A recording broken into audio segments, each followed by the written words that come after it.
independently arisen. The conventional distinction between a cause and its effect is separate, discrete entities ultimately collapses. They are mutually dependent and co-define each other within an inseparable continuum.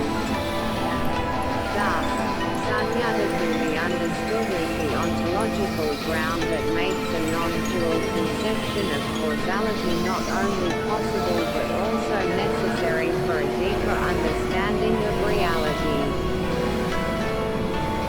If causality is not strictly linear or locally confined, as these diverse perspectives suggest, it could imply that influences within any system, be it physical, biological, or even social, might be far more holistic, systemic, and instantaneously reverberating than conventionally understood.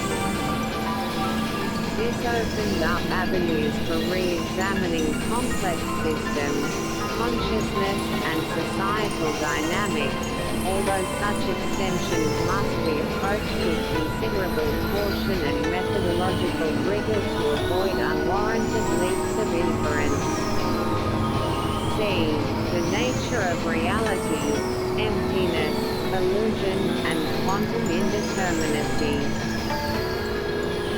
Both Buddhist philosophy and quantum physics challenge a naive dualist view of the world, the idea that reality exists, out there, with fixed, definite properties, independent of the observer or the process of observation.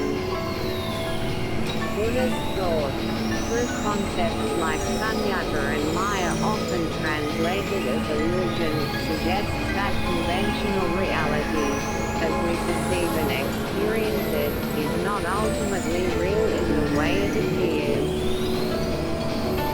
It lacks inherent substance, sabhava, and is understood as a product of dependent origination and conceptual construction, prapanka, the mental proliferation that carves up and reifies an otherwise seamless experiential field.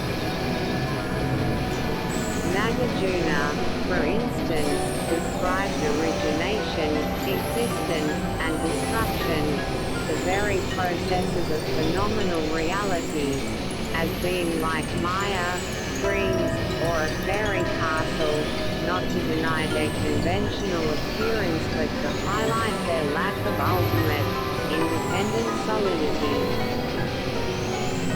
Quantum physics, in a different vein, departs significantly from the classical notion of an objective reality composed of entities with predefined properties.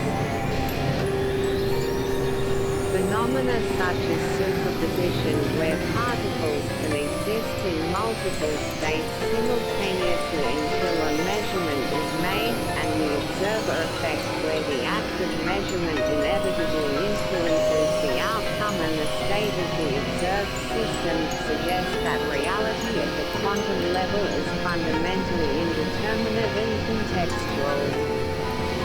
The properties of a quantum system are often probabilistic and become actualized, or definite only upon interaction with a measuring apparatus or the wider environment. The parallels here lie in the shared challenge to a simplistic, fixed view of reality. Buddhist philosophy emphasizes the crucial role of mind and consciousness in constructing our experience of the world. The categories and concepts we employ actively shape what we perceive as real. Quantum physics, from an empirical and mathematical standpoint, demonstrates that the act of observation is not a passive reception of information but an active process that is intertwined with the properties of the observed system. Reality, at its most fundamental observable level, appears to be probabilistic and relational, rather than fixed and independent of the conditions of observation. However, the distinctions are also clear.